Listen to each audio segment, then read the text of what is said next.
Kurang semangat. Selamat pagi semuanya. Pagi. Mana suaranya Universitas Bunda Mulia? Tepuk tangan dong. Keren. Baiklah teman-teman semuanya, sekali lagi saya ucapkan selamat datang dalam acara hari ini. Di mana acara hari ini adalah obrolan investasi untuk negeri Goes to Campus ya yang diadakan oleh CNN Indonesia bekerja sama dengan DJ PPR Kementerian Keuangan. Saya tentunya ingin mengucapkan terima kasih kepada semua teman-teman yang sudah hadir pada hari ini dari Universitas Bunda Mulia. Sekali lagi kami ucapkan selamat datang dalam orasi Goes to Campus. Senang sekali hari ini saya Cynthia Karani akan menemani teman-teman semua sampai nanti di penghujung acara. Saya juga ingin menyapa tentunya hadirin yang sudah bersama kita. Ada Bapak Ubaidi Sohe Hamidi, Sekretaris Direktorat Jenderal Pengelolaan Pembiayaan dan Risiko. Selamat pagi Bapak. Bapak Denny Ridwan, Direktur Surat Utang Negara. Selamat pagi Pak Denny. Kami ucapkan juga terima kasih dan juga selamat pagi kepada Ibu Kandi Sofia Senasti Dahlan, Wakil Rektor Bidang Akademik Universitas Bunda Mulia. Terima kasih. Kami juga ingin mengucapkan selamat pagi Bu Leli Christine, Dekan Fakultas Ilmu Sosial dan Humaniora. Kemudian juga Bapak Igusti Mura Agung Budi Dharma, Wakil Dekan Fakultas Ilmu Sosial dan juga Humaniora yang hadir pada hari ini. Dan tentunya saya ucapkan juga selamat datang kepada Brenda Andrina selaku Finance Enthusiast yang juga hari ini sebagai narasumber. Baiklah hadirin semuanya, Indonesia mempunyai cita-cita yaitu Indonesia Emas 2045. Kita dihadapkan dengan tantangan dan peluang yang signifikan. Dan rekan-rekan mahasiswa di sini di Universitas Bunda Mulia akan menjadi aktor utama pastinya untuk tahun 2045. Pemerintah khususnya Kementerian Keuangan menggunakan anggaran pendapatan dan belanja negara sebagai alat untuk mendukung dan menopang tercapainya Indonesia Emas 2045. Dalam konteks APBN, kita melihat juga bagaimana pendapatan dan belanja negara berperan dalam mendukung momentum pemulihan ekonomi. Namun, di luar itu, pemahaman masyarakat tentang keuangan juga menjadi penting pastinya. Apalagi untuk generasi muda seperti kita yang juga butuh pemahaman mengenai keuangan ini. Bagaimana kita sebagai masyarakat dapat berkontribusi dalam mewujudkan Indonesia Emas 2045. Dan juga bagaimana kontribusi kita sebagai generasi muda, selain menuntut ilmu dan mengembangkan keahlian, generasi muda juga pastinya perlu perencanaan keuangan dan juga investasi. Nah karena itulah Direktorat Jenderal Pengelolaan Pembiayaan dan Risiko atau DJPPR Kementerian Keuangan Republik Indonesia kali ini mengadakan obrolan investasi untuk negeri atau orasi Goes to Campus. Berikan tepuk tangannya semuanya, hadirin dan juga teman-teman sekalian.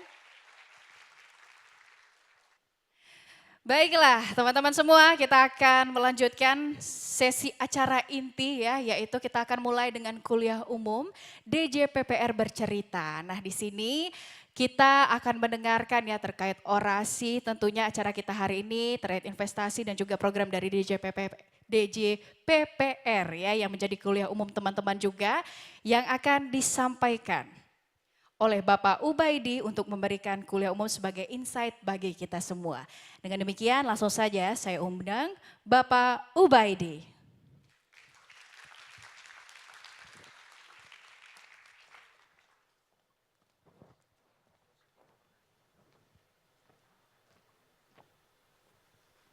Bismillahirrahmanirrahim. Assalamualaikum warahmatullahi wabarakatuh. Selamat pagi, salam sejahtera, Om Swastiastu, Namo Buddhaya, salam kebajikan. Yang saya hormati Ibu Kandi Sofia Senasti Dahlan, Wakil Rektor Bidang Akademik. Yang kami hormati Ibu Leli Christine, Dekan Fakultas Ilmu Sosial dan Humaniora. Dan izin juga yang kami hormati tadi disebutkan Ibu Bapak para pendiri Universitas Bunda Mulia, Bapak Rektor dan Ibu Bapak sekalian, Sivitas Akademika di lingkungan UBM. Dan teman-teman mahasiswa sekalian yang tentu kita sangat banggakan. Kenapa kita sangat banggakan dan kita harapkan? Karena tadi di awal disebutkan bahwa teman-teman adik-adik semua ini adalah generasi emas tahun 2045 yang akan memberikan kontribusi langsung bagi negeri Republik Indonesia kemana nanti akan diarahkan di 2045 dan yang akan menentukan bahwa kita akan bisa menjadi negara maju di tahun 2045 dan ini adalah ada di tangan adik-adik semua. Teman-teman semua, hari ini saya mencoba untuk memberikan beberapa hal untuk sharing mengenai beberapa kebijakan yang dikelola oleh pemerintah dalam hal ini terkait dengan pengelolaan keuangan negara, bagaimana nanti cara kita mengelola, menyusun kebijakan, mengelola pelaksanaannya, dan kemudian bagaimana kita melakukan mitigasi terhadap risiko yang dimunculkan atas kebijakan yang diimplementasikan di dalam menjalankan roda pemerintahan terutama di sisi pengelolaan keuangan negara. Next, mungkin bisa di slide berikutnya kita lihat di tahun 2045 itu akan terjadi perubahan yang sangat besar. Jadi megatrend 2045 kalau kita lihat di sini, kalau kita bicara tentang perubahan yang sangat besar tentu akan memberikan implikasi, dampak yang sangat luar biasa juga dalam berbagai aspek kehidupan, baik itu sosial, ekonomi, budaya, bahkan mungkin dalam cara kita memandang persoalan. Persepsi kita terhadap sebuah persoalan itu mungkin juga akan membawa perubahan tersendiri. Bagaimana cara kita melihat sesuatu, bagaimana cara kita mengolah sesuatu itu menjadi sebuah keputusan, itu tentu akan juga mengalami beberapa perubahan karena beberapa hal yang tadi saya sampaikan. Pertama adalah demografi global. Jadi dikatakan di tahun 2045, itu penduduk dunia akan menjadi 9,45 miliar, di mana separuh lebih itu ada di Asia. Yang kedua adalah urbanisasi dunia. Penduduk perkotaan mencapai sekitar 65%, di mana 95% itu terjadi penambahan di emerging economies. Kemudian yang ketiga adalah peranan emerging economies. Jadi output negara berkembang itu 71% dari total output dunia. Termasuk kita kalau sekarang masih negara berkembang, itu juga punya kontribusi yang lebih. Kemudian perdagangan internasional itu pertumbuhan global tumbuh 3,4% per tahun. Kemudian juga keuangan internasional, dominasi mata uang dunia bergeser dari dolar US, dari US dollar menjadi multi currencies. Kemudian juga kita lihat kelas menengah di tahun 2045 nanti adalah akan mencapai lebih dari 84%. Jadi kelas menengah lebih dari 84%, kemudian sebagian besar itu akan tinggal di perkotaan, tadi sampaikan di depan. Kemudian persaingan sumber daya alam, teknologi, perubahan iklim, termasuk juga perubahan geopolitik. Jadi perubahan iklim yang barangkali kita semua tahu akhir-akhir ini menjadi isu global, tidak hanya isu domestik tapi juga isu global. Maka sampai dengan ke depan tahun 2045 ini menjadi tantangan sendiri bagaimana kita bisa memitigasi adanya perubahan iklim yang terjadi. Kemudian juga perubahan geopolitik, kita tahu bahwa peningkatan peran Cina, kerentanan di kawasan Timur Tengah, serta meningkatnya kelas baru dan kelompok penentu tentu akan mempengaruhi juga bagaimana peta geopolitik yang ada di dunia. Nah, teman-teman sekalian, di slide berikutnya bisa akan kita melihat proyeksi Indonesia di 2045. Jadi saya akan mulai juga 2045 itu seperti apa, tantangannya seperti apa, kemudian prasyarat untuk mewujudkan Indonesia emas seperti apa, dan bagaimana prasyarat itu bisa kita capai melalui beberapa kebijakan yang ada di dalam APBN. Nanti kita coba jelaskan sampai ke sana. Nah, di 2045 Indonesia punya cita-cita menjadi negara maju, tadi disampaikan di awal. Kenapa? Ada beberapa parameter ataupun perkiraan disampaikan oleh beberapa lembaga internasional. OECD 2018 misalnya mengatakan Indonesia akan menjadi salah satu pusat dari ekonomi dunia. Kemudian McKinsey tahun 2021 juga mengatakan kalau kemudian kita masih dapat stay gitu ya, di dalam masih on track seperti saat ini, maka on track itu artinya adalah pertumbuhan ekonomi kita sama seperti di masa pra-pandemi, maka kita pun akan bisa menjadi ekonomi ketujuh terbesar di dunia. Kemudian juga The Economist 2022 juga mengatakan bahwa, ini yang saya katakan tadi, dalam kita apabila masih tetap seperti sekarang ini, kita masih tetap on track dalam beberapa dekade ke depan, kita bahkan akan menjadi 10 besar ekonomi di dunia. Dan saya kira ini adalah tantangan, ini adalah informasi yang tentu perlu kita sikapi bersama, bagaimana kita bisa mewujudkan ke sana. Nah kemudian di 2045, beberapa indikator yang kemudian diproyeksikan akan muncul adalah ranking PDB di dunia berdasarkan US dollar per 2022, 2045 akan menjadi nomor 5 dengan ekonomi terbesar dunia.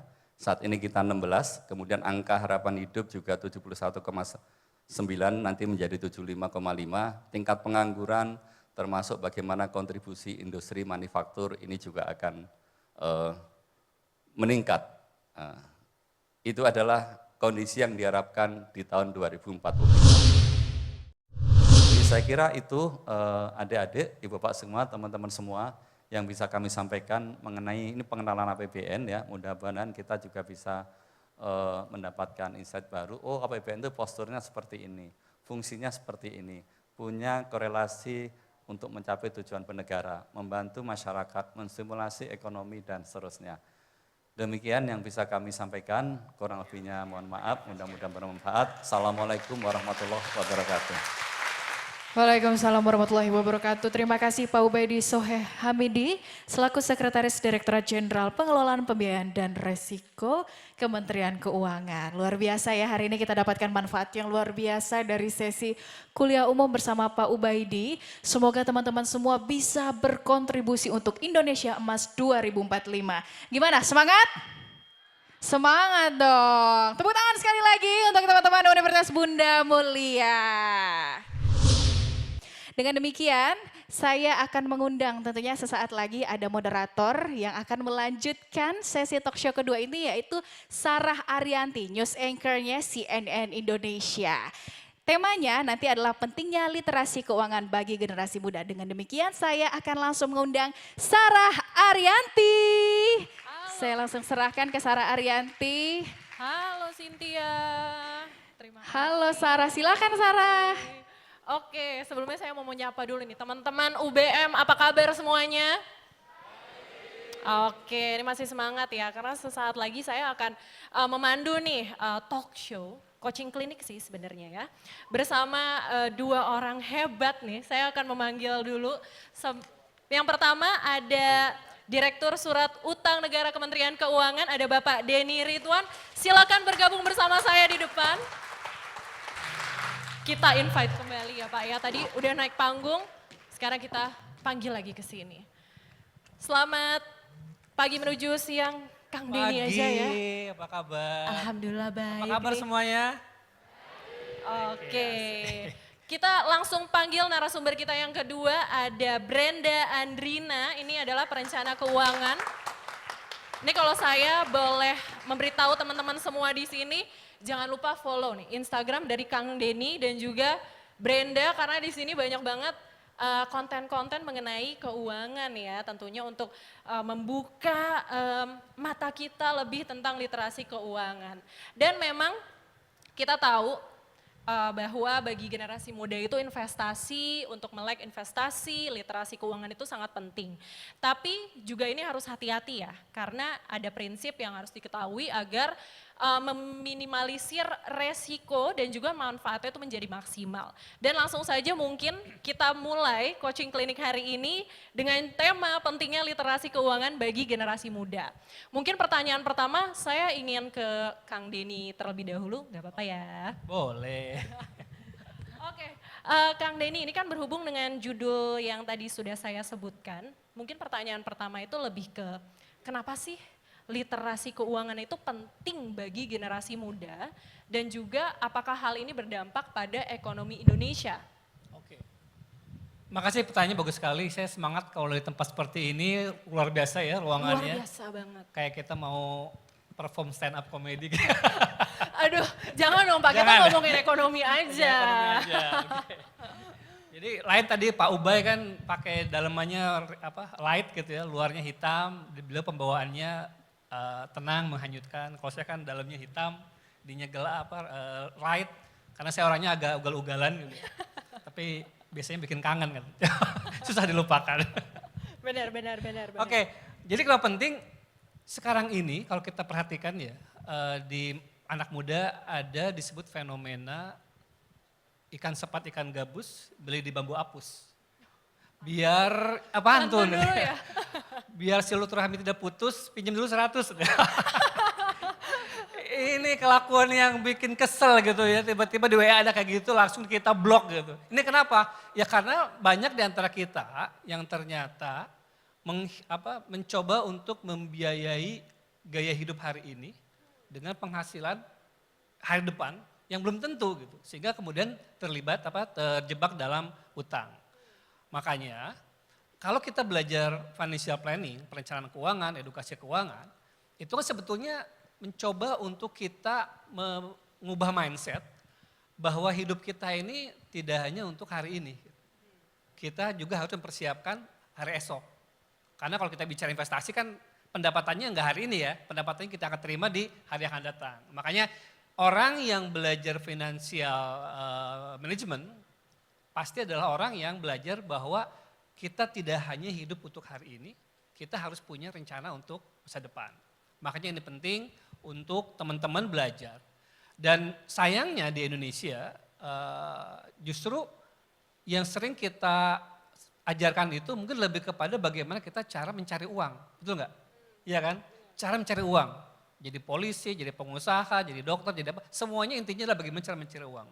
Tapi bagaimana mengolah uang, ini yang nampaknya masih belum digali secara lebih dalam. Makanya tidak aneh, teman-teman tahu nggak kalau itu data di OJK? Siapa yang paling banyak proporsinya ya terjerat pinjaman online? Siapa ada tahu nggak? Ada yang tahu? Dapat hadiah enggak katanya? Boleh nanti ada, dicarikan cendera mata dari DJPPR. Siapa ada yang tahu?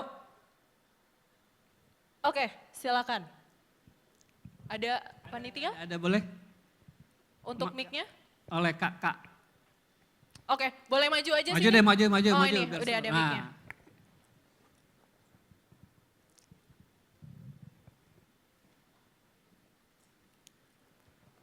Oke, golongan masyarakat atau profesi yang paling banyak terjerat dalam pinjaman online. Pelajar, Bisa, tapi bukan yang paling tinggi. mahasiswa, Bukan. Tapi oke, tepuk tangan dong, saya jawabannya. Oke, Tepuk terima tangan. kasih. Jadi siapa Pak? Ternyata sebenarnya? profesi yang paling tinggi terjerat pinjaman online adalah profesi guru. Ya, menyedihkan guru. ya. Jadi kan makanya isi menyedihkan ya. Kalau pelajar itu yang paling banyak terjerat dalam judi online. Dia kebayang gak sih Indonesia mau kemana? Tadi kita Pak Ubay bicara Indonesia 2045, wah luar biasa. Tapi faktanya kita lihat ada satu keprihatinan di mana gurunya terjebak pinjaman online, muridnya judi online. Nah gimana coba? Jadi ini makanya itu penting sekali kita belajar bagaimana cara mengolah uang secara bijak. Supaya kita bisa tadi mengubah mindset, kemudian mempersiapkan hidup kita ke depan seperti apa. Dan mau tidak mau, kalau kita mempersiapkan kehidupan untuk masa depan, artinya setiap kita punya penghasilan di saat ini, ketika kita masih muda, maka disisihkan untuk biaya kita di masa depan ketika kita memasuki masa yang tidak produktif. Ya mungkin nanti Mbak Brenda bisa lihat kalau dari financial planning kan, namanya umur manusia itu kan tadi Pak Ubay bilang umur harapan hidup Indonesia sekarang sekitar 71 tahun ya, 71 tahun. Dimana berarti kan kalau kita lihat usia pensiun, biasanya pensiun di umur 60 ya. 60 artinya ada 11 tahun, 12 tahun di mana kita tidak lagi produktif. Tidak bisa lagi bekerja secara optimal untuk bisa memenuhi kebutuhan sehari-hari. Artinya sebelum umur 60 seharusnya kita sudah punya aset yang bisa memenuhi kebutuhan kita ketika kita memasuki masa tidak produktif. Istilah anak sekarang, kita harus bisa tajir sebelum tuir. Gitu. Aduh, saya setuju banget lagi. Setuju Pak, banget ya, kan? sama Kalau istilahnya Pak Ubay tadi middle income trap. Ini sama nih, kalau di levelnya negara, bagaimana kita sekarang masih punya populasi yang masih muda, kita pastikan ketika populasi muda ini nanti menua, ya, jadi orang tua semua, kita sudah masuk ke level negara maju dengan income yang tinggi. Sama sebetulnya caranya. Caranya gimana ya? Kita harus investasi sekarang. Kalau kita individu, kita nyisihkan uang, investasi di saham, di properti, di SBN segala macam supaya ketika memasuki umur 60 kita sudah punya aset. Kalau negara, tadi disampaikan oleh Pak Ubay, kita investasi di infrastruktur, kesehatan, pendidikan, supaya memastikan kalian ini bisa tumbuh secara optimal sehingga nanti jadi SDM yang unggul bisa bersaing di global sehingga kita bisa menjadi negara maju di tahun 2045. Makanya penting banget kita belajar financial keuangan dan tadi kalau makin banyak masyarakat mengumpulkan uangnya itu nanti bisa menjadi sumber pembiayaan pembangunan sehingga kita semakin mandiri dalam pembiayaan pembangunan tidak perlu lagi kita pinjam-pinjam ke luar negeri. Gitu Mbak. Oke, tapi saya setuju banget sih sama Kang Denny ya mengenai kita ini pintar mencari uang tapi tidak dalam mengolah uang. Karena ya mungkin sekarang teman-teman di sini para mahasiswa tuh enak gitu ya. Informasi itu bisa dapat dari mana aja, termasuk dengan adanya coaching klinik seperti ini jadi lebih membuka mata mahasiswa ataupun kaum muda untuk mengolah uangnya mereka gitu kan.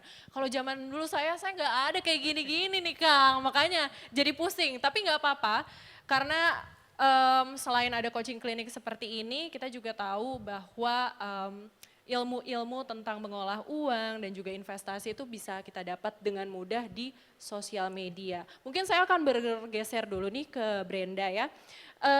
Kalau misalnya menurut Brenda sendiri, konsep dasar seperti pengelolaan utang, tabungan, investasi dan juga perencanaan pensiun itu seperti apa sih? Oke, kalau menurut aku ya sebenarnya proses kita mencapai financial goals itu mirip sama proses kita mencapai body goals. Bener nggak? Kalau kita nanya nih kan, tips biar kurus apa sih, biar turunin berat badan apa sih? Kan pasti nggak jauh-jauh dari kurangin kalori sama perbanyak olahraga. Walaupun kedengarannya simple banget nih, tapi seringkali tuh prosesnya susah banget. Nggak bisa-bisa kayak naik turun prosesnya kan. Nah sama juga nih, sama kita mencapai financial goals kita. Pasti sebenarnya ada proses naik turun yang nggak gampang. Walaupun sebenarnya formulanya cuma 3. Yang pertama, atur keuangan kita kan. Kurangin pengeluaran yang nggak penting, misalnya begitu. Terus yang kedua, kita harus cari uang kerja kan. Seperti yang tadi Pak Denny udah bilang, kita memang harus mumpung masih produktif, berusaha buat kerja. Karena ini bakal jadi bekal masa depan kita. Yang ketiga, formula ketiga nih harus investasi. Jadi sebenarnya ketiga ini jadi puter-puter aja. Atur pengeluaran, cari uang kerja, sama investasi. Tapi prosesnya memang nggak sesimpel itu ya, pasti ada naik turunnya. Ada aja kebiasaan-kebiasaan kecil yang bikin kita tuh jadi gagal dalam berproses. Misal nih, kalau makan nih, kita pas lagi proses diet, kita suka lupa mencatat berapa sih kalori yang masuk ke tubuh kita. Suka lupa kan? Nah sama nih, keuangan juga kita suka lupa mencatat apa aja sih yang udah kita belanjakan pakai uang kita. Kita nyatet tagihannya aja sih, nggak pernah kalorinya berapa. Itu pas akhir bulan ya, buka dompet isinya bon semua. Baru dia disusun nih, keluar apa aja. Harusnya mah dicatat dari pas pengeluaran itu mungkin Betul, ya. udah di budgeting dulu nih. Berapa yang boleh kita konsumsi dalam sehari kalau lagi diet, sama berapa yang boleh kita keluarkan selama sebulan kalau kita ngomongin budgeting planning. Terus contoh kesalahan-kesalahan kebiasaan kecil yang suka kita lupa tuh kayak kalau makan kan kita suka makan terlalu kenyang kan. Nah kadang juga kita kalau belanja tuh juga kadang bisa kalap mata, overspending yang malah berujung bikin tabungan kita jadi habis. Jadi memang proses diet dan mencapai financial goals itu mirip teman-teman.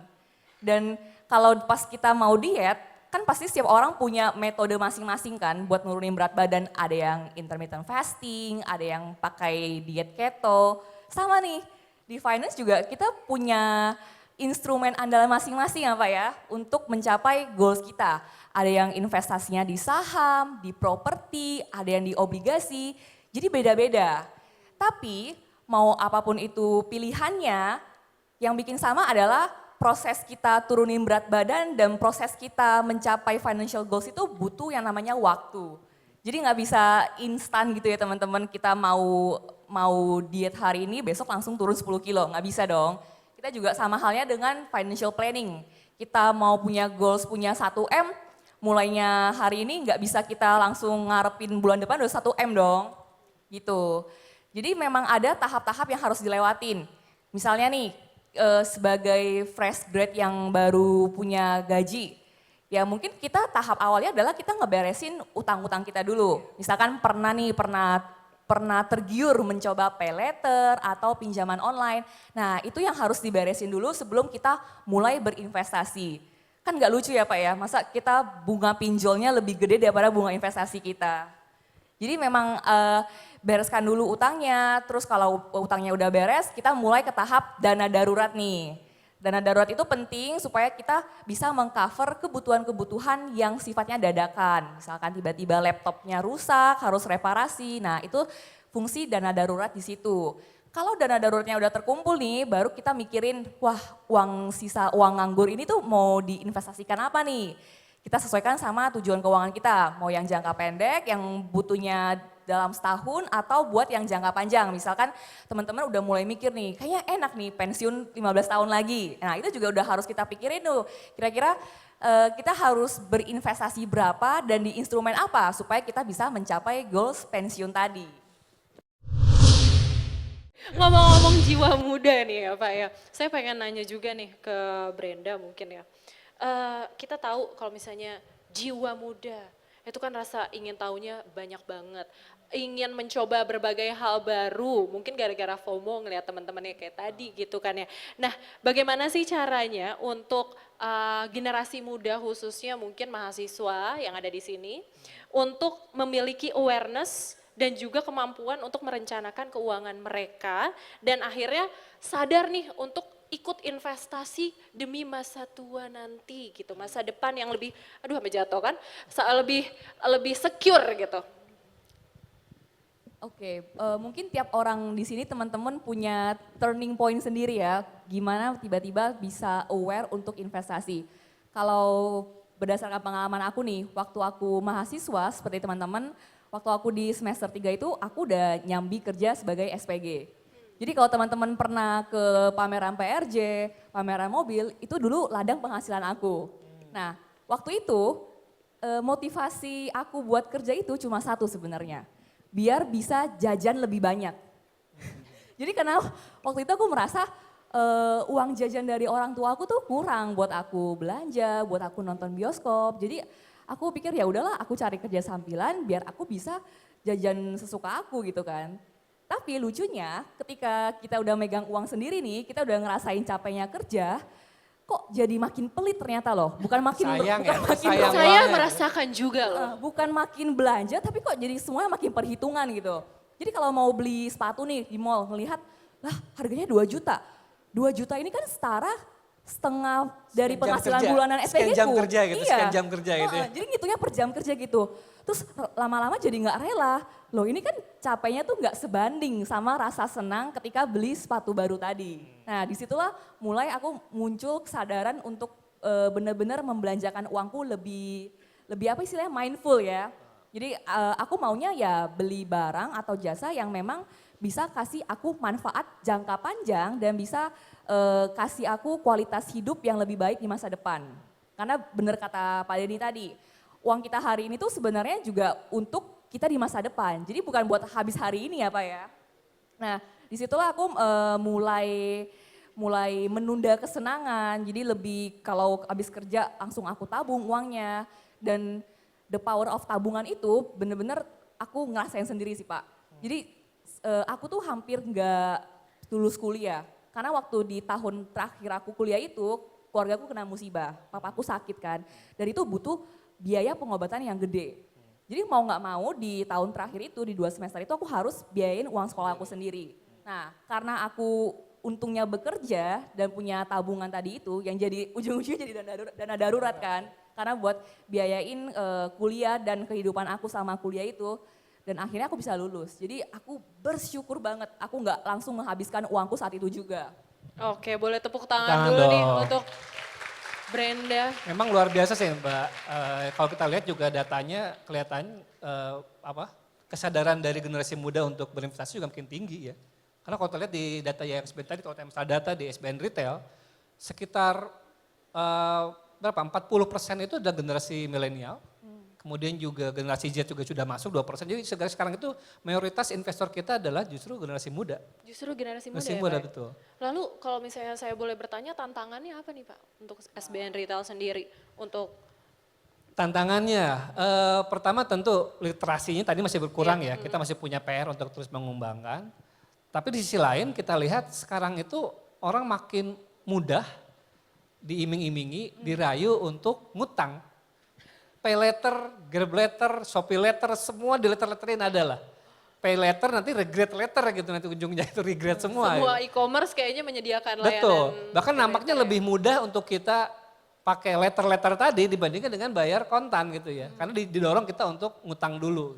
Ini salah satu tantangan di mana fasilitas untuk bisa berhutang tadi semakin mudah. Di sisi lain literasi kita masih belum begitu kuat. Makanya kita perlu untuk terus melakukan hal seperti ini. Dan tadi yang juga disampaikan oleh Brenda, yang juga menjadi tantangan buat anak muda adalah peer pressure gitu ya. Karena ketika semua pada nonton Coldplay ya semua seolah kita harus nonton Coldplay apapun caranya gitu. Dari TikTok Pak biasanya. Nah itu dia. Jadi peer pressure sangat tinggi, makanya kita harus hati-hati dalam berteman gitu. Iya. Karena ini faktor dari teman juga sangat mempengaruhi. Makanya ada yang bilang, show me your friend and I'll show you your future. Iya betul. Kalau berkumpul dengan teman-teman yang mindful, rajin exercise, olahraga, yakin deh dalam 1-2 bulan ke depan akan ikut olahraga ya. Saya setuju sih Pak. Gitu kan. misalnya Kalau masalah kumpul itu. sama orang-orang yang bisa ngomongin investasi segala macam, pasti dalam suatu saat akan ikut-ikutan untuk melakukan tadi pengelolaan keuangan dengan lebih baik. Jadi mumpung masih muda, cari circle yang tadi yang positif untuk apapun kegiatannya. Ya, itu saya juga setuju karena saya kalau saya sendiri gitu ya Pak ya, saya tuh memegang teguh bahwa saya itu adalah cerminan dari 5 orang di dekat saya. Jadi, Kebalikannya ya berarti ya. jadi saya itu pasti akan mengambil sedikit behavior dari 5 orang terdekat saya. Jadi apakah itu buruk atau baik. Jadi memang ya lingkungan juga berpengaruh, benar banget ya. Jadi bukan milih-milih kenal orang ya, enggak. Iya. Kita kenal semua orang, berteman semua orang, tapi yang menjadikan teman dekat, circle terdekat kita itu yang perlu kita selektif ya. Oke, mungkin ini satu pertanyaan terakhir untuk Brenda ya. Kalau misalnya mengenai teknologi, ini kan zaman now banget ini di blessing dengan teknologi yang semakin canggih gitu ya. Kalau dari Brenda sendiri bagaimana sih teknologi dan juga modern, apa aja nih aplikasi keuangan yang mungkin dapat membantu meningkatkan literasi keuangan gitu. Oke, aku setuju banget sih dengan teknologi makin canggih dan makin membantu kita untuk mengatur keuangan kita. Karena aku ingat waktu aku masih mahasiswa, aku juga ada seminar-seminar kayak gini kan. Ya aku cuma tahu obligasi reksadana secara teori aja, tapi kita nggak benar-benar tahu praktikal gimana bisa beli investasi itu kan. Dan dulu tuh karena mungkin masih mahasiswa, masih nggak punya banyak duit, aku juga minder buat tanya gitu loh. Karena di pikiran aku, wah kalau beli obligasi harus ke bank pasti butuh biaya gede kan. Dan untungnya sekarang tuh bersyukur banget di era zaman sekarang tuh kita udah banyak aplikasi di mana kita bisa beli produk-produk investasi yang sangat terjangkau. Misalkan beli ori ini bisa dari 1 juta aja. Beli reksadana bisa dari 100.000 aja. Jadi tuh kayak udah gak ada alasan lagi ya buat menunda-nunda untuk menabung dan investasi. Cuma yang jadi PR-nya nih Pak, jangan sampai aplikasi yang makin banyak, makin berkembang, tapi yang dilirik sama generasi muda malah aplikasi yang bodong, seperti judi slot. Ya itu tantangannya emang, kita juga banyak sudah beredar investasi bodong ya. Sehingga banyak orang yang pertama kali investasi langsung rugi gitu, langsung Iya. kejebak investasi Dan bodong. trauma biasanya. Trauma betul. Begitu trauma, dengar nama investasi itu seperti dengar nama mantan yang menikah sama pilihan orang tuanya gitu. Jadi aduh sakit, gitu, sakit. Susah move on-nya. Jauhkan gitu. aku dari dia. Makanya, ini jangan selalu tantangan juga begitu orang udah trauma, susah lagi kita ajak untuk berinvestasi ke instrumen yang legal Iya, gitu ya. Betul. Padahal bukan salah investasi sebenarnya, tapi salah tempat Salah aja tempat ya, salah aja. tempatnya aja. Nah kalau misalnya untuk kolaborasi bagaimana nih? Karena kan kemarin tuh lagi marak juga nih, judi online, kolaborasi sama artis-artis gitu kan yang kita lihat di berita-berita. Nah pastinya Ori ini atau SBN Retail ini kan pasti kolaborasi juga. Bisa diceritain sedikit Pak mungkin terakhir dari saya? Iya, memang kita harus sadari juga bahwa sebelum berinvestasi, sebelum kita kalau dalam agama itu sebelum beramal harus berilmu dulu. Gitu, ya kan? Sebelum melakukan sesuatu kita harus tahu dulu ilmunya. Jadi sama, sebelum kita berinvestasi kita harus tahu dulu instrumen ini resiko seperti apa. Jadi kalau di kita biasanya ada rumus 2L sama 2R. 2L itu legal and logics. Artinya ini instrumen sudah terdaftar enggak di otoritas yang berwenang, di OJK misalnya atau di di Bapti gitu. Ini legal. Terus kita lihat juga nih ketika dia menawarkan imbal hasil yang tinggi, ini logik nggak? Dari mana dia mendapatkan uang itu? Kalau nggak logik, tinggalkan.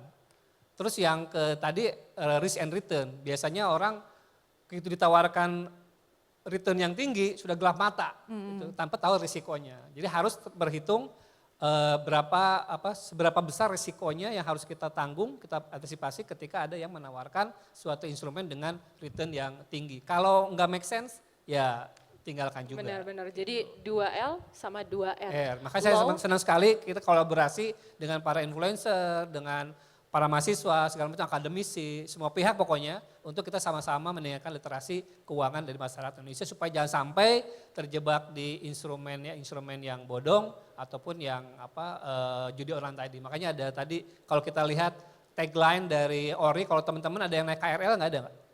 Jadi sini orang kaya semua kayaknya nih. Kalau naik KRL nanti akan denger jingle-nya gitu ya. Jingle-nya itu adalah apa? Oh, lagi ke Bojong, beli ke Dondong, daripada kejebak inflasi bodong, mending Ori dong. Nah, Asik, Cakep. tepuk tangan dulu. ada satu lagi. Apa tuh, Ada satu Pak? lagi kalau nggak salah nanti daripada ditipu kakek Zeus, mendingan investasi yang serius, yaitu Ori 24. Asik. Cakep.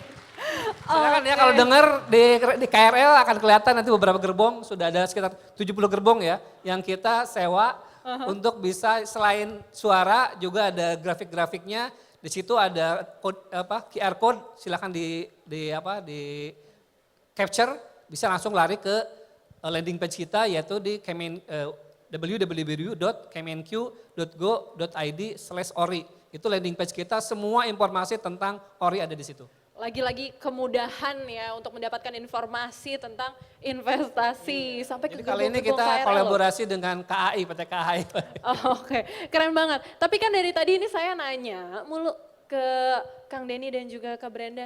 Kali ini saya pengen ngasih kesempatan untuk para mahasiswa nih mungkin untuk 3 hingga 5 mahasiswa untuk bertanya kepada narasumber kita yang ada di depan sini, ada Kang Denny dan juga ada Brenda. Boleh siapa yang mau bertanya? Wah ini udah banyak, silakan ini ada dipilih. Oke, mungkin kamu tadi udah nih yang pakai masker. Ntar ya, tunggu dulu ya, sabar dulu. Mungkin ini yang di depan dulu pertama. Mungkin bisa disebutkan nama dari fakultas mana dan ke siapa pertanyaannya? Oke, perkenalkan nama saya Kelvin, saya dari program studi manajemen dan saya mau nanya ke Kak Brenda. Bagaimana caranya supaya kita, anak muda atau ada gak metode khusus supaya yang simple to use supaya kita bisa merencanakan keuangan di masa depan? Terima kasih. Simple. Oke.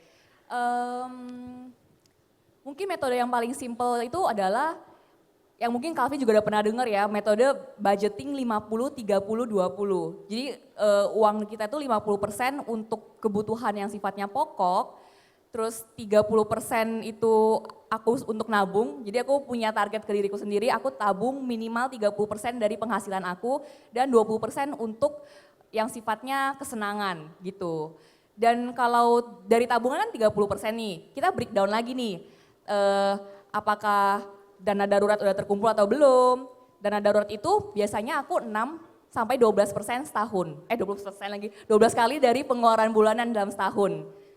Jadi kalau misalkan teman-teman mau ngumpulin dana darurat itu sebenarnya nggak harus dikumpulin plek langsung semuanya gitu. Bisa sistemnya dicicil betul. Jadi misalkan di bulan pertama kita nyisikan 1 juta untuk dana darurat. Kita kumpulin aja terus sampai 3 atau 6 kali atau 12 kali pengeluaran bulanan kita. Nah nanti kalau dana darurat udah terkumpul kita masuk yang namanya investasi. Investasi ini disesuaikan lagi sama kebutuhan keuangan kita. Kalau aku pribadi, aku tuh ngebaginya jadi kebutuhan jangka pendek, menengah, dan panjang. Kalau yang kebutuhan jangka pendek itu, aku biasanya naruhnya di RDPU. Terus kalau yang jangka menengah itu, aku naruhnya di RDPT atau di obligasi seperti di ORI atau di FR. Kalau ORI kan ada masa penawarannya ya. Nah kalau FR itu bisa dibeli kapan aja gitu. Jadi nggak ada alasan buat menunda-nunda investasi sebenarnya ya. Nah, yang buat jangka panjang aku taruh di instrumen yang lebih agresif. Seperti di saham, di kripto gitu. Jadi memang sesuaikan aja sama apa yang kita mau capai dalam jangka waktu dekat, menengah atau panjang. Dan kita sesuaikan sama pengetahuan kita masing-masing. Karena agak tricky ya di sini ya. Kalau misalkan ditanya gimana sih cara paling simple buat ngelola uang, buat investasi, kan aku nggak bisa langsung bilang, oh harus beli saham, harus beli apa gitu, aset apa. Karena memang balik lagi sesuai dengan resiko dan pengetahuan kita. Cuma benar yang tadi dibilang sama Pak Denny, kalau misalkan kita masih pemula nih, baru mau belajar investasi, tapi kita terlalu takut untuk berinvestasi di market yang agresif seperti saham. Nah, solusinya adalah memang investasi di aset-aset yang konservatif, tapi returnnya itu bisa di atas aset konservatif lainnya, seperti ORI ini di atas deposito. Dan suku bunganya juga udah pas ya kuponnya ya, 6% untuk 3 tahun. Jadi memang it's a good deal buat orang-orang yang daripada uangnya nganggur doang di bank, bisa mulai investasi di instrumen yang konservatif. Gitu sih. Oke, jadi balik lagi ya seperti yang dijelasin Brenda pada awal, sama seperti diet harus tahu dulu nih masing-masing karena nggak satu hal itu bukan works untuk everybody gitu kan. Jadi ya memang harus disesuaikan begitu ya. Kalau bisa tambahin, sebenarnya waktu aku masih mahasiswa itu tuh aku karena nggak banyak ya instrumen investasi yang aku tahu dan nggak ada aplikasi juga buat aku beli langsung. Sebenarnya aku tuh nggak terlalu banyak berinvestasi di masa-masa pas masih kuliah karena nggak punya aksesnya. Tapi justru menurutku di masa muda ini tuh adalah masa-masa kita perbesar kapasitas diri untuk kita ningkatin skill, cari kerja, biar kita juga punya uang yang cukup untuk kita atur. Gitu. Jadi harus balance. Kita ngatur uangnya balance, cari uangnya balance, investasinya balance. Oke, terima kasih Brenda. Mungkin ada dari teman-teman yang mau nanya lagi? Oke, mungkin sekarang tadi udah di depan, saya mau ke yang belakang, itu paling belakang. Bisa berdiri ya pakai baju hitam? Yes. Boleh dikasih mic-nya teman-teman panitia.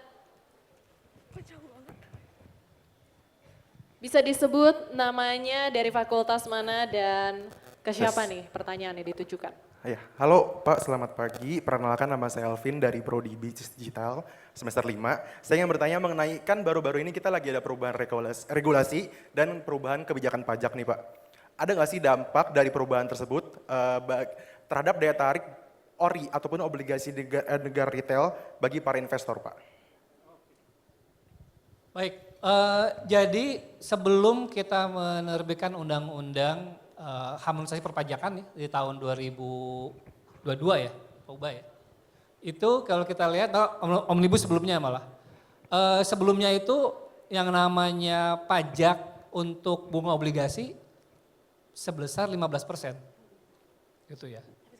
Jadi justru dengan peraturan baru kita turunkan menjadi 10%. Makanya ini membuat instrumen obligasi termasuk obligasi retail menjadi lebih menarik. Karena spread dengan tadi kalau yang tabungan 20%, Dulunya selisih cuma 5%, karena kan yang obligasi 15%, sekarang 10%. Jadi semakin menarik.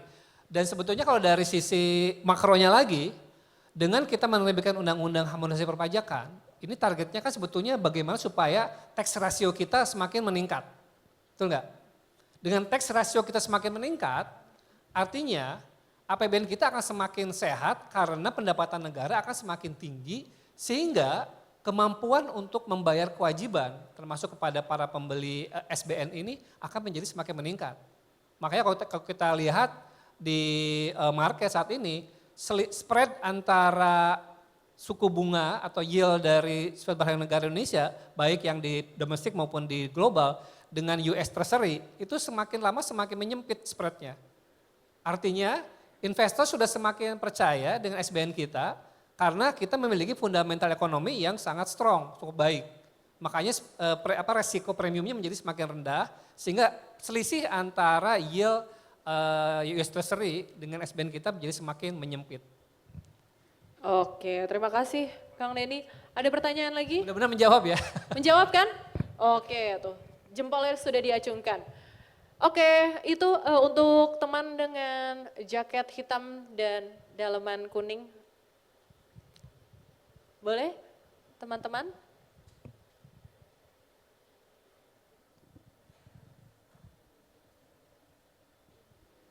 Oke, ini senang banget deh kalau misalnya ngelihat mahasiswa gitu ya, itu pada antusias gitu, mendengarkan dan juga bertanya gitu kan ya.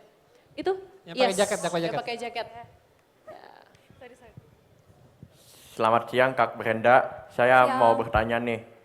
Kita harus bisa investasi, terus investasi kan ada 3 tempat, yaitu saham, properti, dan obligasi.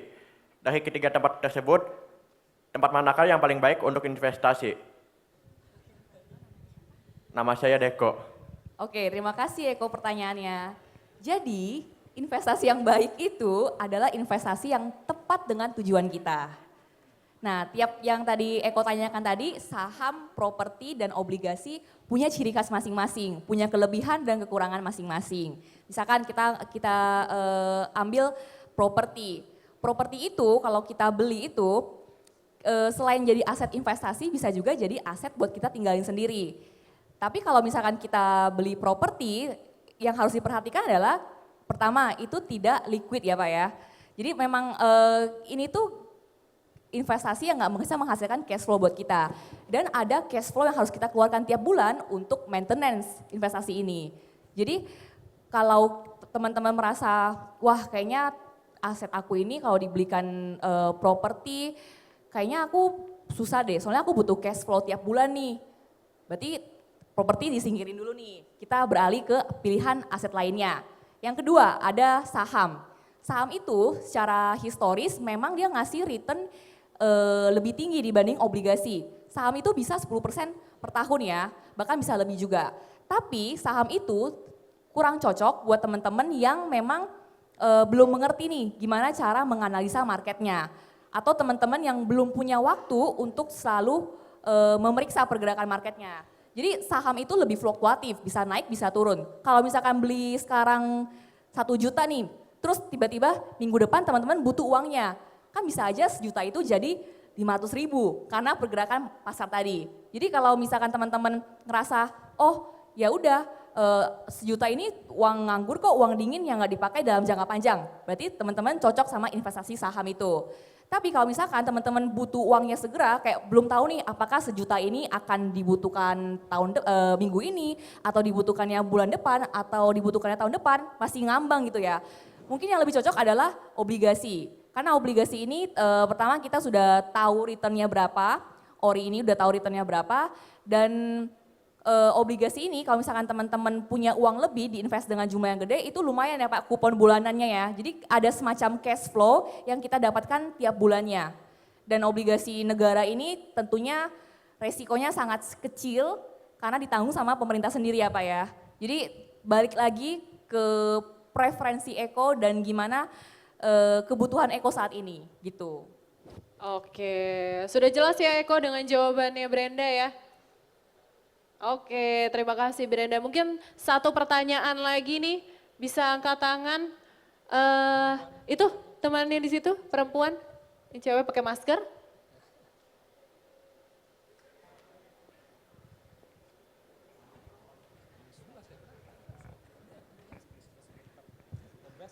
Selamat siang, perkenalkan saya Fania, semester 5 dari Prodi Manajemen. Saya mau tanya ke Pak Denny, apa sinergi pemerintah dalam menentukan tenor dan tingkat bunga ORI untuk menarik minat investor? Bagus banget pertanyaannya nih. Karena sering ditanya, karena kan kok sering tebak-tebakan itu ya. Jadi gini, memang beda persepsi orang terkait dengan surat utang ini antara yang punya sama yang nggak punya. Kalau yang nggak punya ORI, yang nggak punya SBN retail, kalau kita pemerintah mengalokasikan sekian ratus triliun di APBN, pasti ngomongnya, wah APBN kita habis bayar utang gitu ya. Padahal kita tahu disampaikan oleh Pak Ubay, ternyata 78% investor, enggak, justru di pasar domestik itu yang asing hanya 15%, 80% adalah investor domestik. Artinya 85% yang akan mendapatkan pembayaran bunga itu adalah dari kita semua gitu. Ada perbankan, asuransi, dan pensiun termasuk investor individu. Jadi yang menikmati adalah kita juga. Makanya kalau kebalikannya, kalau yang punya SBN retail atau mau beli SBN retail, kalau setiap kita mengumumkan akan menerbitkan ORI, selalu mintanya apa? Kuponnya naik gitu. Padahal kalau kupon naik artinya kan alokasi APBN harus tinggi gitu ya. Jadi memang beda persepsi antara orang yang ingin berinvestasi sama yang ya sekedar ingin nyinyirin pemerintah aja gitu. Nah, jadi dalam kita menentukan kupon untuk obligasi, biasanya kita melihat tentu bagaimana pergerakan pergerakan SBN di secondary market untuk yang tenor hampir sama. Misalnya kalau kita mau menerbitkan yang 3 tahun, kan kita lihat ini untuk di yield SBN retail SBN 3 tahun di market seperti apa. Itu jadi referensi utama. Kemudian kita juga akan melihat ke depan seperti apa dengan melihat indikator ekonomi. Jadi kita lihat kira-kira tingkat pertumbuhan ekonomi, inflasi, nanti tingkat suku bunga acuan Bank Indonesia, nilai tukar, itu menjadi faktor-faktor makro yang menjadi pertimbangan untuk kita menebak kira-kira ke depan harus naik atau turun nih ini kita bunga kita. Nah kemudian juga kita akan melihat juga kira-kira instrumen yang mirip-mirip dengan ini seperti apa, hasilnya seperti kita akan melihat rata-rata bunga deposito berapa yang akan dikasih gitu ya. Kemudian kita akan melihat juga tingkat penjaminan LPS seperti apa. Jadi kira-kira itu yang menjadi beberapa faktor pertimbangan ketika kita menerbitkan kupon. Nah terkait dengan tenor, nah kalau ORI kita banyak juga diskusi sama teman-teman financial planner sama influencers. Kalau dulu kan kita hanya menerbitkan antara 2 atau 3 tahun.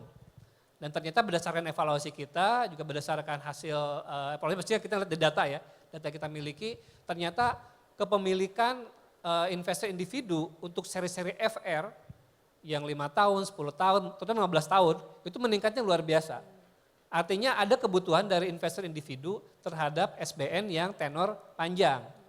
Karena mungkin 2-3 tahun dianggap terlalu pendek, makanya kemudian sejak mulai tahun ini kita menerbitkan SBN retail dengan 2 tenor biasanya. Pertama kemarin kita SBR 2 dan 4 tahun, kemudian ada yang SR 3 sama 5 tahun, dan sekarang kita menawarkan ORI 3 dan 6 tahun. Jadi silakan memilih antara 2 sampai 6 tahun untuk yang seri-seri retail, tapi untuk yang seri-seri non retail itu lebih luas lagi pilihannya. Hanya nanti mana yang paling cocok, nah salah satu pertimbangannya adalah sisi tadi transferannya. Kalau untuk yang retail kan bulanan, kalau seri FR 6 bulanan per semesteran ini pembayarannya. Jadi ya silakan dipertimbangkan mana yang lebih cocok untuk teman-teman. Yang butuh bulanan atau butuh 6 bulanan. Yang mau cepet kan bisa per bulan gitu kan, atau yang 6 Kumulatif bulan dulu. nih kumulatif Ya, dulu, kumulatif 6 bulan dikumpulin langsung dulu. gede, brak, Jadi gitu. langsung menikmati itu uangnya ya secara dari 6 bulan itu. Oke, terima kasih Kang Denny sudah cukup jelas ya dari jawabannya. Ini walaupun sebenarnya seru banget ya untuk ngobrol-ngobrol kayak gini. Tadi aja kita udah bisik-bisik ya Kang Denny, aduh nggak berasa nih waktunya. Tapi saya di situ udah di 1 menit lagi gitu. Jadi terima kasih sebelumnya untuk Kang Denny dan juga untuk Brenda yang udah ngobrol-ngobrol di sini bersama teman-teman dari UBM. Ini semoga ilmunya ini bisa diterapkan, dan tentunya sekali lagi saya pengen mendengar nih untuk closing statement dari Kang Denny dan juga Brenda. Mungkin Oke, closing statement. Nabung itu ya, menurut aku adalah sebagai sarana kita tuh menghargai diri kita dan kerja keras yang udah kita lakukan. Supaya di kemudian hari kita tuh bisa punya hidup yang lebih baik, bisa pensiun dengan tenang misalkan. Jadi waktu yang tepat untuk nabung adalah hari ini teman-teman. Jangan sia-siakan masa muda kita. Terima kasih. Oke, tepuk tangan dulu untuk Brenda. Selanjutnya nih kita mendengarkan closing statement dari Kang Denny. Nah, salah satu keistimewaan SBN Retail atau ORI dibandingkan dengan jenis instrumen yang lain adalah teman-teman punya kesempatan untuk berkontribusi untuk membiayai pembangunan melalui APBN. Nggak ada ya? Jadi tadi saya bilang 2 kali, kalau Anda berinvestasi maka uangnya ini akan dipakai untuk membiayai pembangunan. Nanti kena pajak 10%, pajaknya pun akan dipakai untuk membiayai pembangunan. Jadi dengan berinvestasi di SBN Retail, Anda secara aktif membantu keuangan pemerintah. Makanya kalau teman-teman yang masih muda ini berinvestasi di surat berharga negara, maka kalian akan lebih berharga di mata calon mertua. Kenapa? Karena keuangan negaranya dibantu, apalagi keuangan mertua gitu. Aduh, jadi kalau misalnya cari calon gitu ya yang investasinya di Boleh, SBN. itu kriterianya. Oke, terima kasih sekali lagi untuk Kang Denny dan juga Brenda. Boleh tepuk tangan ya teman-teman untuk narasumber kita hari ini. Semoga ilmunya bisa diterapkan dan juga teman-teman di sini semakin melek tentang literasi keuangan dan juga investasi. Oke, acara bisa saya kembalikan ke Cynthia.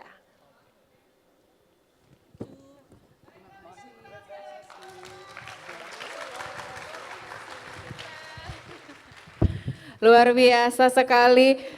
Mas Denny, Kak Brenda dan juga Kak Sarah boleh untuk tahan sebentar karena kita akan foto bersama terlebih dahulu. Tapi sebelumnya sekali lagi berikan tepuk tangan untuk sesi coaching klinik sama Kak Brenda dan juga Mas Denny. Tadi pastinya semoga bermanfaat untuk teman-teman semua. Dan tentunya kami ingin mengucapkan terima kasih kepada Universitas Bunda Mulia serta teman-teman semua. Dan pastinya Direktorat Jenderal Pengelolaan Pembiayaan dan Resiko Kementerian Keuangan. Dengan demikian, sebelum menutup saya ingin mengundang kembali Bapak Ubaidi, kemudian juga Ibu Kandi, Pak Chandra, Ibu Kresya, Ibu Leli, untuk kita bersama-sama foto terlebih dahulu di atas panggung. Kami persilahkan untuk foto bersama ya sebagai penutup obrolan investasi untuk negeri Goes to Campus ya yang digagas oleh DJPPR hari ini bersama dengan Universitas Bunda Mulia yang sudah menyediakan venue yang luar biasa ya hari ini di Grand Auditorium UBM. Baik, kita akan foto bersama terlebih dahulu.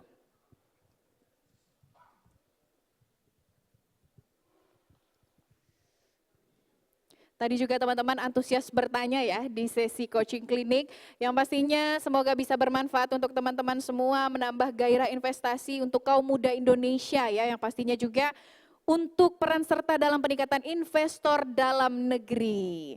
Sekali lagi Bapak Ibu ya saya hitung 3, 2, 1. Cuan, nah ini penting nih Pak. Cuan, oke, siap. Terima kasih banyak sekali lagi semuanya Bapak Ibu hadirin.